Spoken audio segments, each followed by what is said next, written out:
Tem um momento no jovem Zubiri, na obra Natureza, História e Deus, numa parte que ele intitula Nossa Situação Intelectual, que o Zubiri faz uma espécie de diagnóstico das condições intelectuais da Espanha, daquele momento, né, que ele estava inserido. E ele se refere a uma espécie de tédio da inteligência proveniente de sua manipulação meramente técnico-científica e da profusão caótica de saberes, né, que decorreria de uma abordagem estritamente positivista. Por isso ele chega a propor uma espécie de restauração da inteligência. Me parece que todo o projeto zubiriano filosófico tem como finalidade, dentre outras coisas, certamente, uma espécie de terapêutica, não no sentido psicanalítico ou psicológico, mas uma terapêutica para esse estado de coisas, essa decadência, digamos, da inteligência ali naquele momento. Essa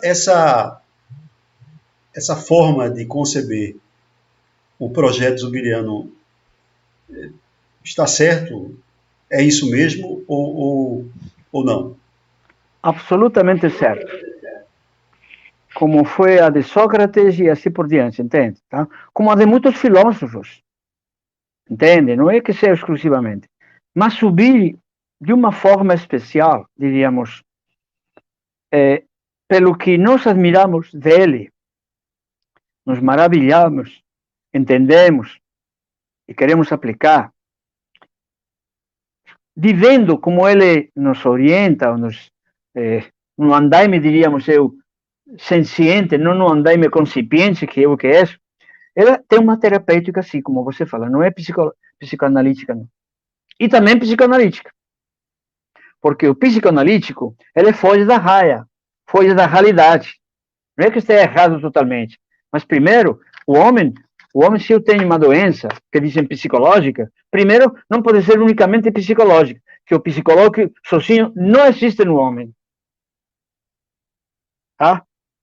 Eles hoje querem dizer que o animal também tem psicologia. Entra dentro para ver, mas não sei. Pode falar, pode afirmar, é pura teoria, pura elucubração. Então ele disse o seguinte: o Felipe, esse meu amigo que morreu, felizmente de tráfico, não é? Lá no Pará, ele tinha isso claro de terapêutica. Ele, nos e-mails que eu tenho dele, que nós transcrevemos, ele volta e meia falava disso. Inclusive para ele, pessoalmente, que era, diríamos, bipolar. Eu fui descobrir depois que ele morreu. Entendeu?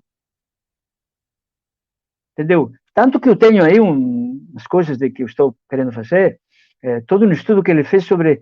Ele escreveu, teve entrevista com um psiquiatra, Francis, acho que... Ele era como tu, um entrevistador de gente para ver como que as pessoas pensavam, e ele sempre tem. Então, ele tem entrevistas com gente, entende? Até com Diego Graça, entende? Ele estudava aquilo e disse, posso fazer? E ele buscava e falou comigo, posso ir dando graça, entende? Então, ele diz, ele chega nisso, como nós estamos num mundo em que é um exagero medicinal para diagnósticos psicológicos que nós exageramos. Ele diz, acorda, a pedra no caminho que fez o nosso poeta, ela existe na vida humana. O homem é real? Mas não quer dizer que por isso tudo é paz. Não. Ele é real, mas porque é real tem que dar conta da realidade. Vai ter pedras no caminho, vai ter buracos, vai ter lugar esplendoroso, mas ele tem. E ele vai ter que superar tudo isso. Com sua inteligência senciente, com seu sentimento afetante, com sua vontade volente. Ele tem uma estrutura que tem condição de dar conta dele. O animal não dá conta dele. A pedra não dá conta dele. A pedra de mármore está lá, se você não corta ela, não fica na tua casa. Entendeu? O homem não. O homem dá conta dele. O obrigamos a que ele dê conta para o que nos interessa, entendeu?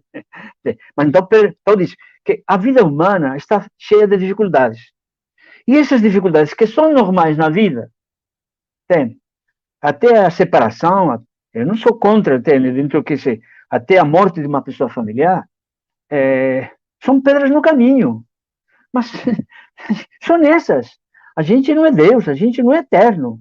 Por muito que a ciência hoje queira fazer-nos ressuscitar e eternos, não vamos ser. A nossa estrutura não é essa.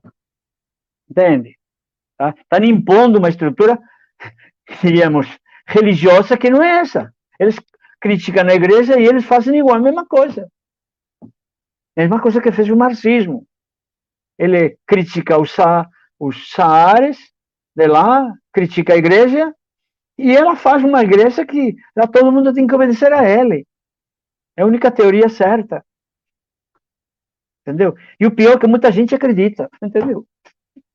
Bom, então o que acontece? É verdade, diríamos, que o homem, ele é a peça mais real disso. E ele, então, nesse momento, ele vai ter que dar conta das coisas, e ele, diríamos,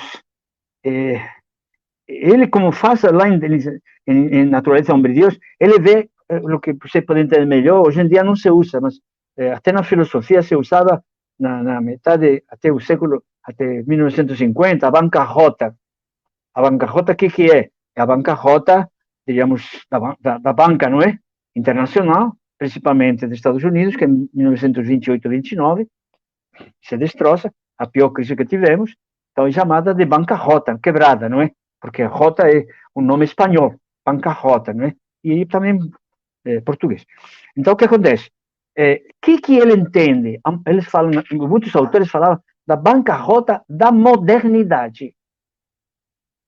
Tá? Por quê? O que a modernidade nos trouxe não deu certo. A pretensão de Hegel de querer mudar a sociedade do mundo germânico, tudo isso, entende? Não deu. E nisso você inclui Kant, queria mudar também a sociedade dele, ele morava naquela cidadezinha, queria mudar. O Descartes, a mesma coisa. Você vai ver a própria escolástica, a mesma coisa. As religiões, em geral, todas salvadas, mesma coisa. E a filosofia, a mesma coisa. Então, a filosofia tem que ser terapêutica. Em que sentido que você dá? Terapêutica para fazer viver bem o homem. Não é para sair do pecado, do buraco, do erro. É para que você não chegue nesse buraco. Entendeu? Então, se você trabalhar num andaime, numa construção de plástico que se está quebrando, você vai quebrar. Se você colocar um andaime com aço, você não vai quebrar. Então, diríamos, o que Zubiri faz? Entende? Toda a filosofia, a moderna e a pós-moderna e muita contemporânea, mal interpretado, ele está num andaime conceitual, que nos trouxe doenças, guerras, ódios, tudo isso. Por isso que o que ele propõe é terapêutico, no sentido que você fala. Não é de parapsicologia ou de psicologia ou psiquiatria. É terapêutica de todos. De mim, do chefe, do reitor da faculdade, do chefe da empresa, do prefeito, do governador, tudo isso. Se eu sou grosseiro e estudando Zubiri, não deixo de ser grosseiro, eu não entendi Zubiri. Entendeu? E assim por diante. Eu coloquei um exemplo simples. Tá ok? Então, é terapêutica, sim. Porque você é tipo de... O que Sócrates sempre é o exemplo da gente? Ele é terapêutico, entende? Mesmo com os esdrúxulos dele, que ele nos fala, no final do espelho é verdade. Entendeu? Quando você diz é verdade, você é terapêutico. Te faz bem. Você muda o caminho, muda as atitudes. Entendeu? Esse é terapêutico. Se não é terapêutico, não é sabedoria, nem filosofia. Uhum. Entende? Senão não O, é. há uma questão muito presente no pensamento zubiriano que é o tratamento filosófico que ele dá ao problema de Deus, ou seja, Deus como um problema filosófico, Exatamente. estritamente filosófico. Textualmente, o Zubiri diz, em Natureza, História e Deus, o seguinte, abre aspas, o homem não só tem a ideia de Deus, mas necessita justificar a afirmação de sua realidade. Fecha aspas. Qual seria a proposta filosófica zubiriana acerca deste problema filosófico, o problema de Deus? Você está trazendo com muita avidez essas citas de natureza homem e Deus, que foi escrito em artigos entre 1930 e 1940, onde ele estava ainda se amadurecendo. Mas eu defendo que a natureza homem e Deus, ele já tinha claro sua estrutura senciente, embora ele não sabia como, mas ele aplicava. Então, o que ele diz? Deus, como o amor, como o que for, eu não posso fazer o quê? Um ente. Eu não posso teorizar dele se eu não tenho a experiência dele.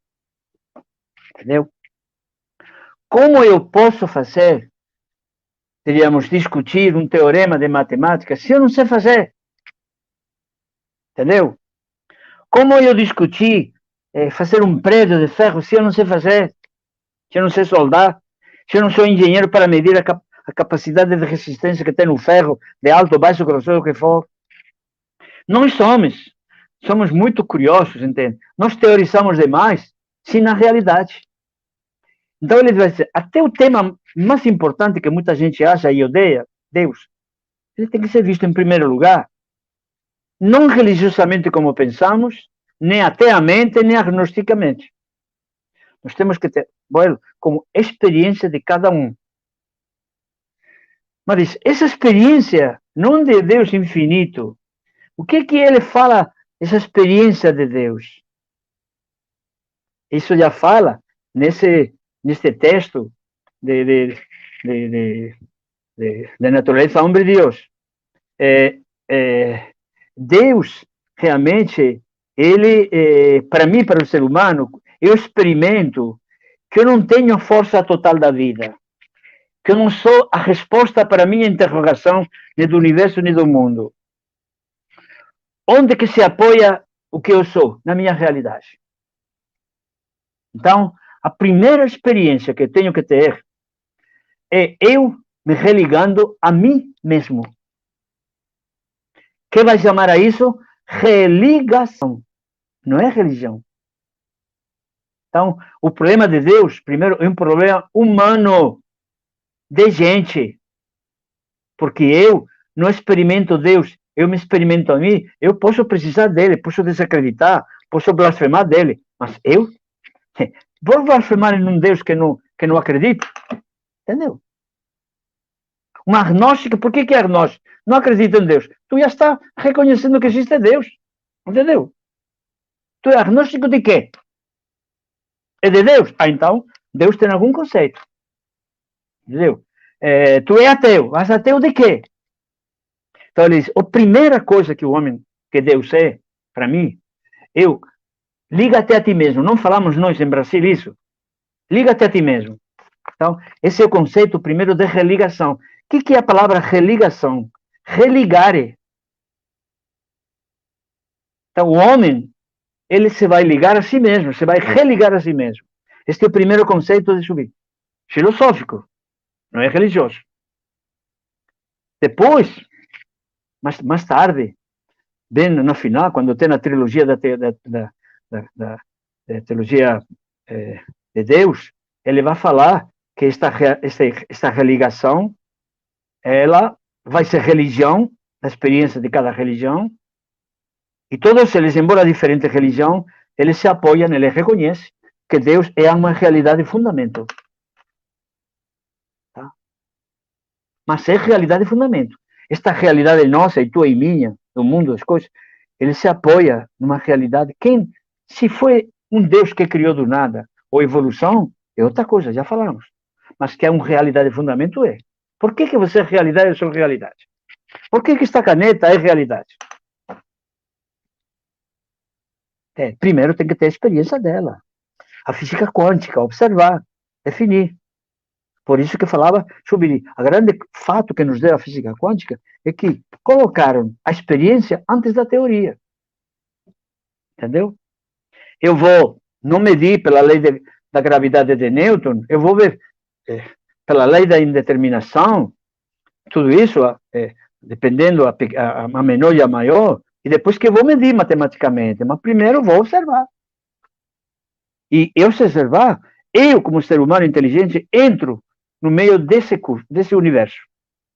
Tá? Então, Deus, inicialmente, uma experiência humana, tanto que dificilmente encontramos uma civilização que não tenha religião. Entende? Mesmo as modernas. Hoje em dia, diríamos, a turma não tem a religião, diríamos, clássicas, mas eles inventam um montão de religiões orientais, ocidentais, entende? Que seitas, que é uma coisa terrível. Então, o homem, digamos, é religioso no sentido que ele tem que se descobrir a si mesmo. Mas quando ele descobre a si mesmo, ele entende que esse mesmo aqui, pô, ele é grande. Mas detrás, então quem fez ele? Tem outro grande detrás dele. E aí então todo o processo religioso, de várias religiões. Mas no final, o que justifica isso, ele diz, como teólogo, não é, cristão, que Deus é uma realidade de fundamento. Não diz que Deus é infinito, não diz que Deus é eterno. São qualificações mentais. Entendeu? Não são notas constitutivas de Deus. Pode ser infinito, pode ser uno, não pode ser. São coisas que nós interpretamos a Deus assim. A religião cristã, como o Corão, diz que Deus fez isso. Tudo bem, a gente vai estudar, vai respeitar, vai interpretar historicamente, linguisticamente, tudo o que seja. Mas, o primeiro conceito de religião, Silvio, liga-te a ti mesmo. Tá? E todo ser humano tem essa obrigação e esse direito. E a partir daí, você acaba sentindo que você tem que manter essa realidade numa maior, e você descobre a religião, seja ela qual for. Entendeu? Mas todos eles vão ver, se você examina e pergunta, que todos eles também não entendem o que é Deus.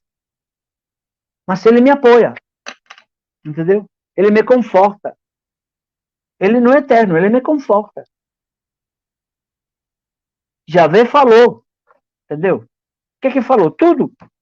Entende? Tudo. É autoritário? Não. A realidade falou.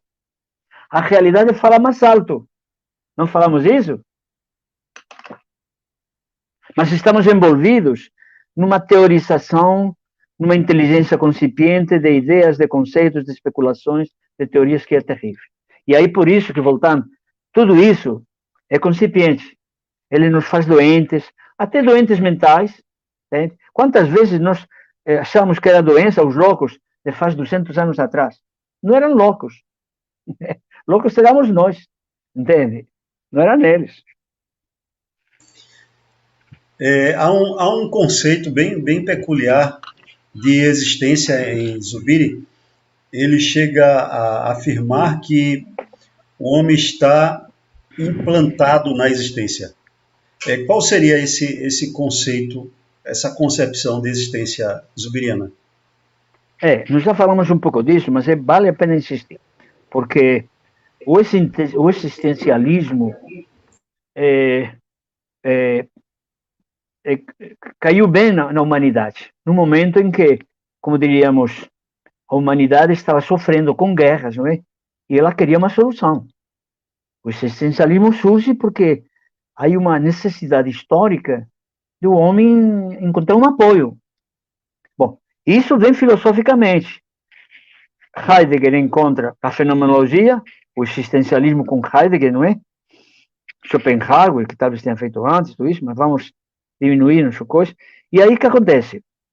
A palavra existência vem em qualquer dicionário fala da expressão existere, quer dizer, vem de fora. A palavra existência não é algo que vem de dentro. Tá? Zubiri captou e procurou mergulhar isso. E o que ele diz? O que está... a existência, o que é? É a realização da minha pessoa.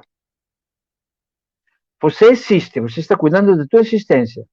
Você não pode dizer que está cuidando da sua realidade. Você está cuidando de como sua realidade está vivendo hoje. E você pode mudá-la. Entendeu? Então, a existência, para subir, ela não é jogada, não é construída no jogo. Entende? Não é construída na correria, no pensar, eu logo existo, eu estou existindo, a minha existência é um inferno. Entende? Essa existência, ela vem do real. É a existência do real. O existir, que é de algo, é do real. Não é construído nela. A gente acha que a existência como se fosse a nossa estrutura física. A existência é uma figura que nós, artistas, produzimos a partir do que nós sentimos dentro de nós, da realidade que nós somos. O modelo da nossa existência somos nós. O modelo da humanidade não pode ser o ET, as tecnologias, as matemáticas, é ele mesmo. E o que nos falta é aprofundar nessa realidade que é o ser humano, que é diferente do ferro, que é diferente de outra coisa, do animal. Tá? Então, realmente, já tínhamos falado isso, mas a existência, digamos, essa é a segunda parte da realidade. Diríamos, a realidade, a existência, é como a realidade se realiza. Entendeu? Não é que não tenha valor, mas subir e dar um valor apoiado em algo anterior que apoia a realidade, não é? É sentir a apreensão do real. Então, eu não faço minha existência pensando nas nuvens, na consciência, na liberdade, na luxúria, entendeu? Não, eu tenho um caminho. Tem pedras no caminho? Tem, mas o caminho meu, ele não é animal, não é pássaro de ET, é humano. Ele falava, o Felipe, qual é o projeto humano? A gente às vezes não fala isso, não é? Fala do projeto de uma ponte, de uma caixa, de uma nação. Mas e o projeto humano? O que é o projeto humano? É viver mal? É sofrer? É dividir entre vencedores e vencidos? Ou é um projeto humano de realizar o que nós somos como seres humanos? É diferente. O andaime muda. O dinamismo muda. Entendeu? É de dentro para fora, como sempre, não é imposição conceitual, de poder, do que for. Tudo é conceitual. A gente fala, essa pessoa foi picada pelo mosquito do azul, não é? A gente, ao homem, sabe que ele foi mordido pelo conceitual. Entende? E nós esquecemos do real. Aí, o poder, o azul, entende? Fazendo sinônimo no conceitual, ele domina o aspecto humano, não é? Domina o projeto humano em todos os lugares do mundo. Que as desvirtuações que nós encontramos em diferentes culturas, mundo oriental e ocidental, é isso. Não pensa que muita gente acha que o mundo oriental é santo, é perfeito. Que a proposta deles é a melhor. Mentira. Nem a deles é a melhor, nem a nossa é a melhor. Nós temos acertos humanos, eles têm acertos humanos. Mas nós temos erros humanos e eles têm também erros humanos. E hoje em dia, tudo que venha do Oriente é santo, é perfeito. E tu vive com a razão todo dia. Você usa a razão todo dia, por exemplo, Eu tenho uma filha, inclusive eu trouxe agora para minha aula, que ela é engenheira civil. E quando ela estava estudando, no Fundão, aqui do Rio de Janeiro, na Universidade Federal, ele falou um dia, falando, ainda estudante, já no final, esse pai, não entendo isso. Esse professor, ele entende matemática, nos explica perfeitamente. Mas ele não entende a nossa vida, ele não se entende como alunos. E aí? Está impondo. Mesmo o professor de engenharia está impondo. Entende? Você e eu, ou eu já fui professor, não sei se você é, a gente não pode impor na escola, na faculdade, o nosso pensar. Nós temos que fazer, refletir e pensar. Mas eu não posso dar opinião. Hoje em dia existem governos que são ideológicos. Montam uma escola para fazer a cabeça do aluno, para ter mais votos. Venezuela, Cuba, hoje em dia a Espanha, Catalunha, essas repúblicas separatistas, todas elas. Entendeu?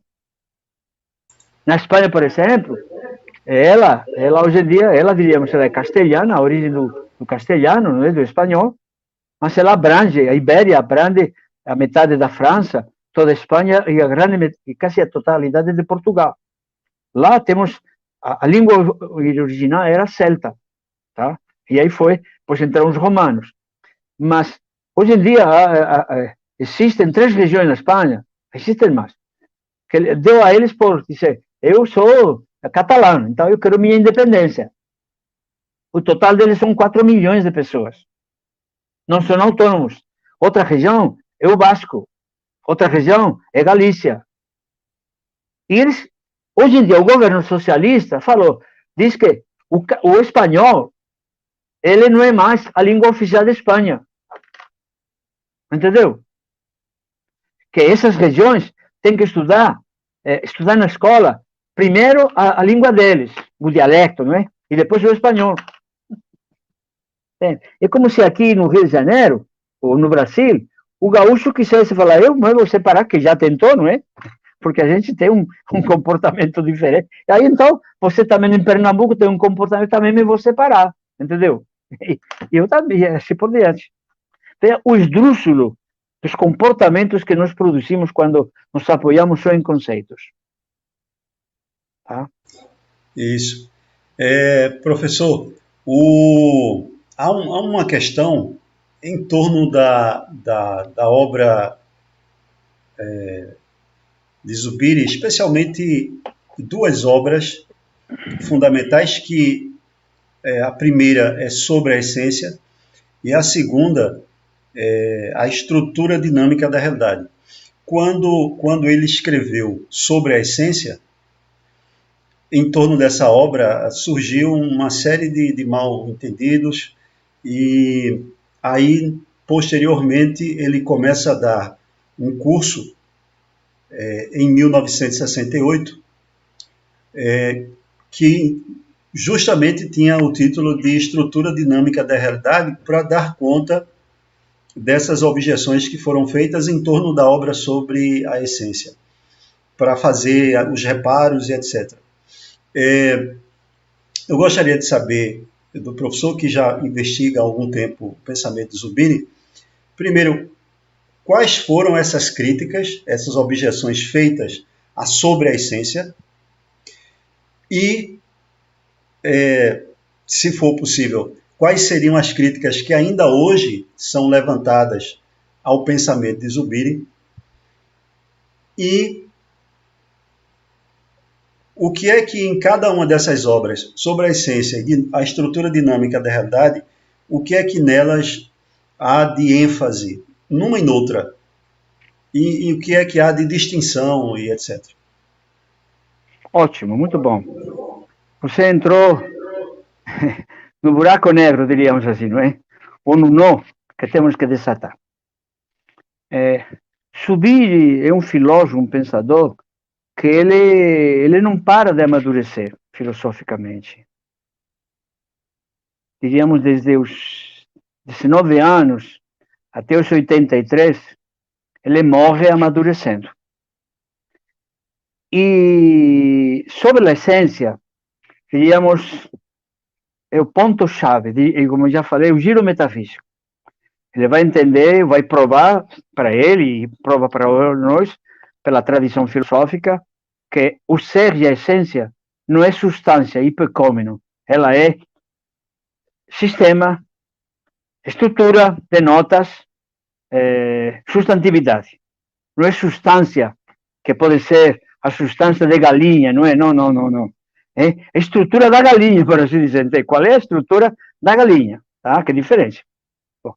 Então, quando se fala substância, é aquela coisa meio amorfa, entende? Que de alguma forma ela se desenvolve a partir da matéria e forma de Aristóteles, entende?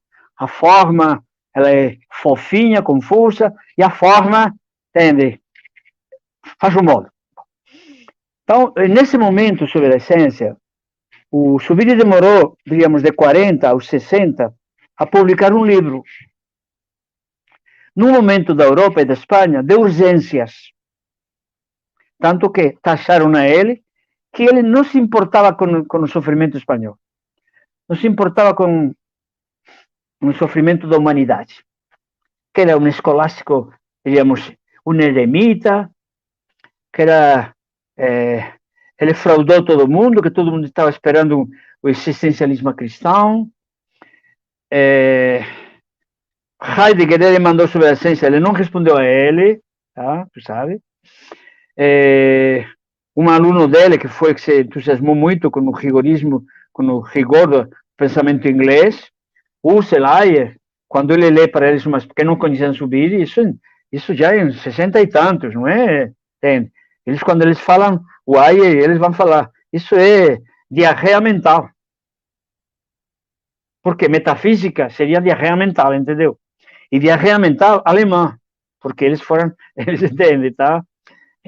Coisas até baixíssimas, mas também, acho que eu te falava, que ele foi um livro social, a turma comprava para dar de presente. Nessa euforia,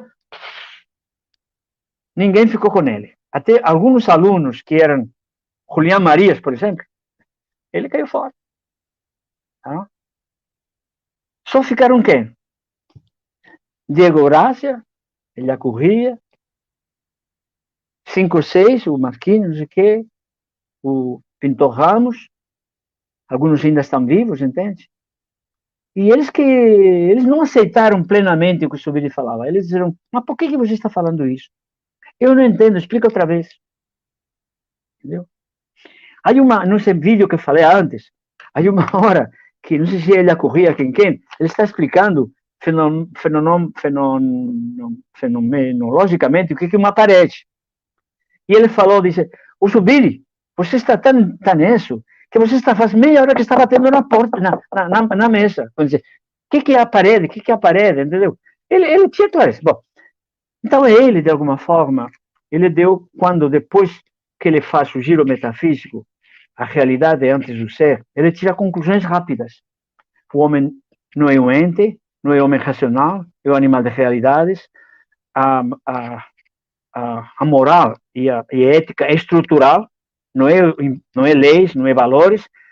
O homem, estruturalmente, ele tem que escolher o melhor, portanto, é moral por natureza, entendeu? Tá? Ele depois inteligência senciente, e assim por diante. Só que ele consegue falar isso, mas agora não está elaborado. Tá? Por isso que vai vir depois a estrutura dinâmica da realidade. Porque muita gente fala, pô, Zubiri, você fala tanto de Hegel, do dinamismo de Hegel, que é dialético, que é e você me faz um livro sobre a essência que ele é estático. A realidade é estática. Aí ele disse, não, dentro de sua essência tem 4 ou 5 citações que ele fala especialmente a realidade é dinâmica. Mas aí, o que ele estava defendendo é a superação da essência da substância pela realidade. Então ele está defendendo isso. E as conclusões que ele agora vê claras. Então ele diz, eu não estou negando, e aí vão dizer que ele é um essencialista, passivo, que não leva para algum lugar, que isso não resolve a humanidade, tudo isso, né? Bom, então, diríamos, as críticas de Zubiri foram as piores. Eu resumiria, por gente que não leu sobre a ciência, e que tinha maldade. Porque tem gente que tem maldade, tu sabe. Né? Quando Ayer e Husserl falam que aquele livro é uma diarreia mental, é muito pesado, né? Tu só pode falar isso depois de ler. Tu está mais fazendo perguntas porque você pesquisou. Senão, não estaria fazendo essas perguntas. Agora, você me diz que eu sou um bobo, que sou um subiriano fanático? Entendeu? Não pode. Não pode. Bom, então, o que acontece? Esse é digamos, o recebimento de Zubiri tem isso. Isso aconteceu também, digamos, até certo ponto, aqui na América Latina, foi recebida melhor sobre a ciência que na Espanha. Entende? Tá? Porque o americano, o sul-americano, ele estava vivendo, saindo das colônias, se independizando. Então, ele estava sendo o ser do colonialismo. E quem que... Eu não sou ser, eu sou uma realidade, então tenho que viver minha realidade latino-americana. E Zubiri propiciava isso sobre a essência. Eu não sou ser, ente, eu sou real, estrutura. Então, qual é a minha estrutura brasileira, colombiana, peruana, argentina, tudo isso, entende? Aí que veio até, daí que tem a origem, a filosofia da libertação e a teologia da libertação. Tá? Bom, então o que acontece? Voltando agora à segunda parte que você falou, Zubiri, então, ele faz, um tempo depois, estrutura da realidade, estrutura dinâmica da realidade. Zubiri, depois sobre a essência, ele vai fazer um livro, que ele é o único curso que ele quis que publicasse, aqueles 5 lições de filosofia que eu já te falei.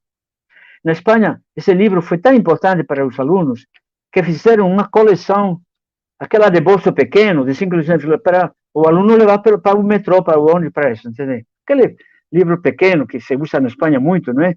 E aqui também, não é? Quando se quer propagar de uma forma barata um livro que acho que é importante, e tiveram não sei quantas edições. Mas Zubiri, ele diz, então, os mal entendidos, que ele escreveu 5 lições de filosofia, e depois escreveu estrutura dinâmica da realidade para ficar bem com os críticos. Não. Ele estava de passo em passo. Ele escreveu, ele fez questão de publicar aquilo de 5 lições de filosofia, porque ele entendia que a filosofia estava sendo mal interpretada. E esse livro foi usado para exames de escolas, de segundo grau, de faculdade, todo, entende? Bom, então o que acontece? O que Zubiri escreve nesse meio, depois de escreve sobre um livrinho pequeno, um curso sobre a realidade, que está publicado.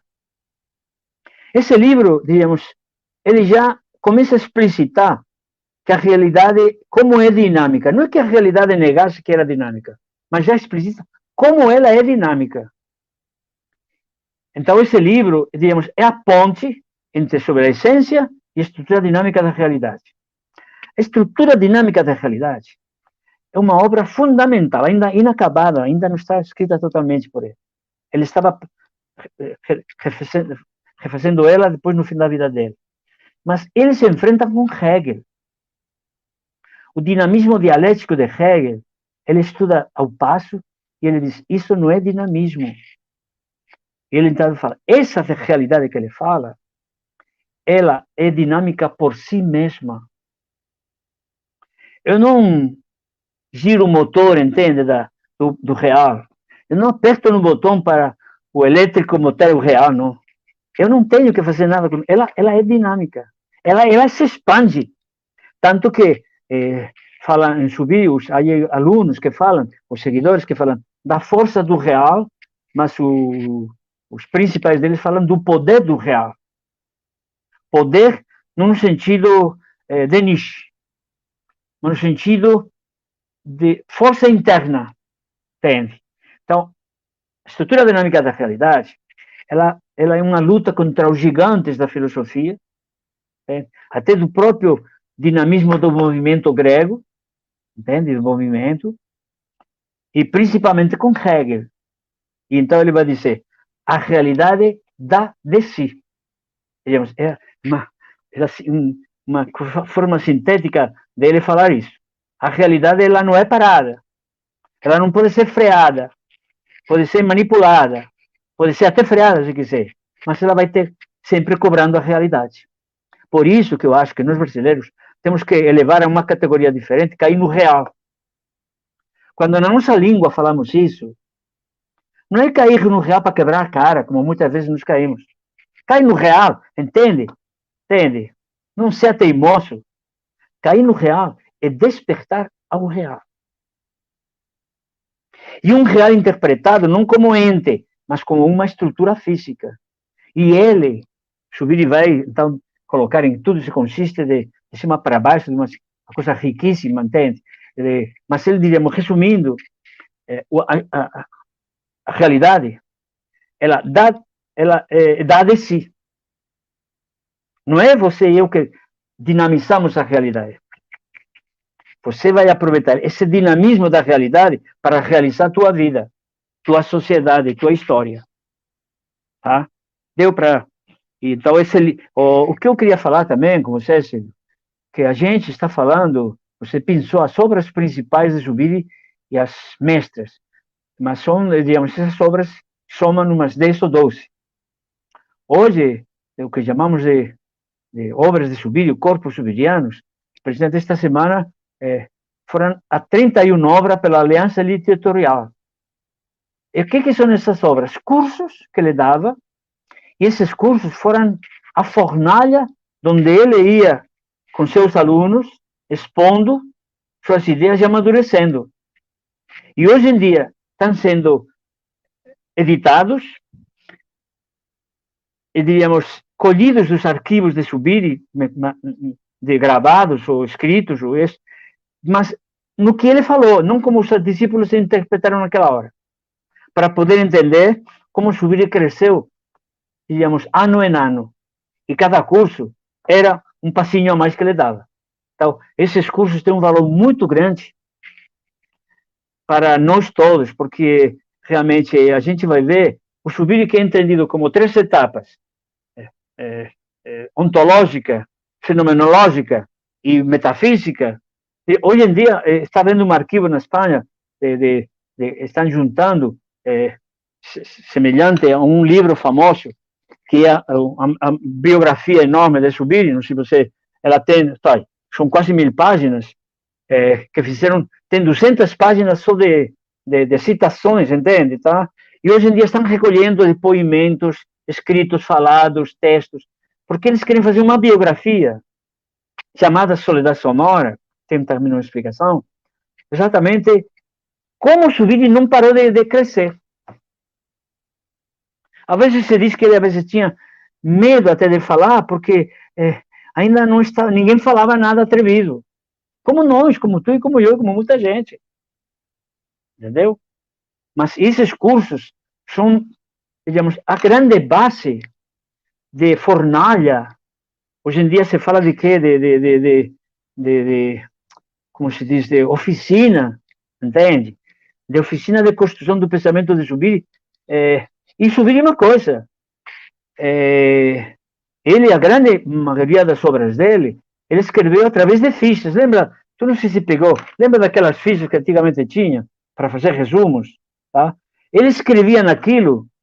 Ele tem toneladas, tem milhões, milhas e milhas de fichas, mas escritas com ele. Mas ele não era escrito, entende? Parágrafo e outro. Não, não, era escrito ideias. Ele lia aquelas ideias e fazia filosofia ao vivo. Ao vivo. Entendeu? Isso é importante também ver nessa relação de obras de Zubiri. Excelente, professor. Professor, nós chegamos ao fim. Com certeza. Agora, nem parece, porque o tempo voou, como diz o adágio popular. Foi demais. Desculpa, eu me estendi demais. Não, foi... Mas eu, de alguma forma, eu não sou sábio, eu procuro passar o que eu estudei, refletir,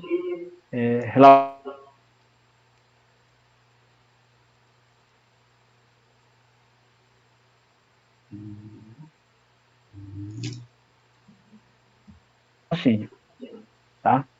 Certo. Okay. Eu gostaria de agradecer imensamente a sua pronta disposição de dar a entrevista. Assim, muito obrigado mesmo.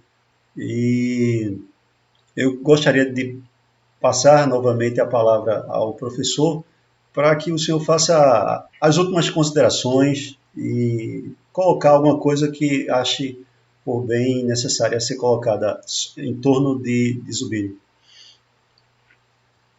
Bom, eu primeiro te agradecer por poder eu de dar minha fala, entende? Não quero, com isso, que você me veja como um intelectual refinado, entende? Que não. Acho que nós temos que parar com isso e sermos mais humanos. E, ao mesmo tempo, eu te poderia dizer, acho que nós precisamos propagar esta forma de subir. E o que você está fazendo, não somente com Zubiri, mas com os autores que você entrevista, é realmente de propagar uma filosofia viva, de pessoas que tentam avançar, às vezes fazem heresias, entende? Mas eles vão. Toda a racionalidade, ela se expõe a fazer errado. Mas ela se expõe. Isso é muito claro. Tá? Mas você vai sempre ligar ao real. Liga até a realidade. Entende? E eu acho que precisamos, no Brasil, despertar a isso. Eu vou te contar rapidamente. Eu abri um blog recentemente sobre Zubiri. Eu nunca pensei que fosse fazer isso daí. Achei que eu sou contra tudo isso. Mas achei que, na minha idade, e também porque eu trabalhava antes com Felipe Querubim, que fizemos um livro. Ele é garoto novo, 34 anos, eu 80. Mas ele é de longe, lá em São Paulo, em Paraná, em Pará, eu aqui. Mas a gente acabamos chegando, ele com uma formação diferente da minha, entende? A ver que nós precisamos difundir Zubiri. E as obras de Zubiri, que estão já traduzidas aqui no Rio de Janeiro, pela Realizações, foi o grande começo para oferecer aos nossos interessados, professores e alunos, uma tradução muito bem feita, técnica, fiável totalmente, tá? Dessas grandes obras. A Natureza, Homem-Deus, 5 lições de filosofia e a trilogia Senciente. Tá? Esse livro que você falou, nosso, de o que é inteligência, ele foi um apanhado para colocar no meio os prefácios de Sobre a Essência, sobre a realidade e estrutura dinâmica da realidade. Se você olha o que está no coração dele, é isso. Mas a gente não deu, não vamos falar aqui, lamento muito, muito, muito, tá? E tinha mais 2 obras ainda, que eu acho que ainda já estão traduzidas, mas não houve intenção. Eu acho que o que o Brasil tem que fazer é dar-nos comida aos pensadores, e uma comida séria, uma comida reflexiva, e que não seja entende, um lenga-lenga e diríamos, um autoconhecimento para dar ao brasileiro escutar o que ele quer, tá? Pão e circo. Então, eu te agradeço muito, e eu gostaria que, enfim, o que você fez seja um desafio. Eu diria que o Zubiri, eu não estou colocando aqui, eu acho que ele, sinceramente, eu vejo, perdoa que diga, anos-luz das propostas filosóficas de hoje em dia, porque ele dá uma volta que nada, nos joga no oceano. Mas também, na teoria, as propostas de Zubiri um dia vai ser superada, senão a gente estaríamos errando. A filosofia não andaria. E o que se vê na própria proposta de Zubiri, que tem muitos autores, que eles trabalham nisso, em tirar conclusões próprias, superando o próprio Zubiri. Então, não podemos considerar o Zubiri como... Já falou o Papa Zubiri, não? Só que o que ele falou, perdoa que eu falo, está muito além do que nós, hoje em dia, nos entretemos. E temos que despertar a isso, sem maldade, e com responsabilidade de trabalhar para dinamizar a filosofia. Tá? Eu peço, neste momento também, à editora Realizações, ou a outros editores, que publiquem mais obras de Zubiri. tá? Nesta época se publicaram muitas obras de autores, até de Julián Marías, até de discípulos de Zubiri, e não se publicaram as obras dele, que deles eles saíram todos esses discípulos. Eu acho que temos que tirar o medo, entende? E ser honestos, tanto nós que tentamos filosofar, os que querem filosofar, como os editores, entender que merece a pena traduzir isso para a nossa língua portuguesa, e até inclusive fazer uma força, digamos, linguística para adaptar a nossa língua portuguesa. O que ele faz, Zubiri tem mais de 100 palavras, digamos, que ele meio inventa em espanhol, tá? Umas foram felizes, outras não foram felizes. Entende? O próprio Ortega, o Eberich alemão, ele vai traduzir por vivência. Quem não fala hoje vivência? Em Portugal, em todo lugar. Mas em alemão era Eberich. Mas ele traduz. Então, acho que nós precisamos traduzir para o português do Brasil, do Pernambuco, do Rio de Janeiro, aqui, entende, com a nossa língua, toda a estrutura filosófica de Zubiri com nossa estrutura linguística. Entende? E entendê-lo de uma forma séria. Entende? Tanto nas faculdades, não faculdades, faculdades religiosas, públicas, federais, tudo isso. Acho que nós estamos, digamos, perdendo tempo. O Brasil está perdendo tempo. E eu diria, perdendo tempo não, porque desculpa que falo, nesse estudo que estou fazendo, eu tenho já catalogados 234 trabalhos sobre Zubiri, incluindo este teu trabalho que você está fazendo aqui. Tá? 200, eu mesmo, quando comecei a fazer, fiquei estupefato. Porque para mim era sozinho e poucos mais. Hoje, através dos conhecimentos da internet, a gente conseguiu juntar referências de autores, teses de doutorado, dissertações, livros, entende? TCC, entende? Fim de ano, artigos de jornal, de revista, de internet. São 234 artigos que você pode falar em português, que falam de diferentes temas sobre Zubiri. Então, acho que eu agradeceria a todos esses que se empenharam com Zubiri e com você em semear uma proposta senciente no pensamento brasileiro e dar a ele saída das ideologias, se é liberalismo, se é... Deixa para lá, vamos, entende? Isso já foi feito. Vamos continuar, diríamos, escorregando na banana? Não, vamos avançar. Tá? Ok, eu te agradeço e Obrigado, eu não sei se, tá? Mas estamos aí quando quiser, tá bom? Obrigado. Obrigado, professor, mais uma vez, muito grato. E espero que tenhamos outras oportunidades de ter uma conversa tão boa. Espero. Muito obrigado.